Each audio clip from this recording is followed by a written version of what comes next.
তাদের বিশ্বাস হলো আল্লাহ রাব্বুল আলামিন আখেরি নবী হিসাবে আলীকেই বেঁচেছিলেন। আল্লাহ আলীর কাছেই নবুয়ত দেওয়া, তিনি নবুয়ত দিয়ে ওহীন দিয়ে জিবরাইলকে পাঠাইছিলেন। জিবরাইল মাঝখানে ব্ল্যাকমেইলিং করছেন, আর তিনি এসে আলী ইবনে আবি তালিবের কাছে না এসে চলে গেছেন কার কাছে? মুহাম্মদ ইবনে আবদুল্লাহর কাছে।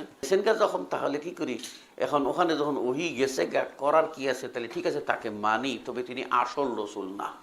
বুঝতে পারছেন? তাদের কাছে আসল রসুলকে আলী। এইগুলো একদম মিথ্যে কথা।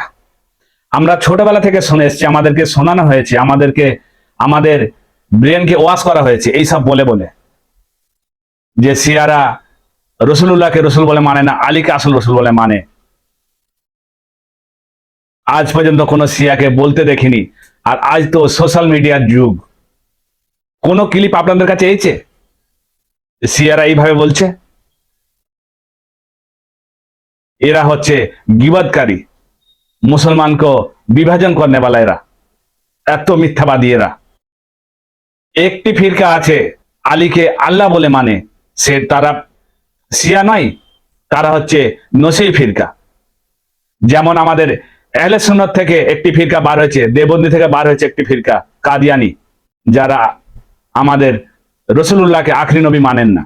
গুলাম আহমেদ কাদিয়ানি ওদের নবী রসুল বলে মানে। আর শিয়াদের সম্বন্ধে এইভাবে মিথ্যে কথা বলে বেড়ায়।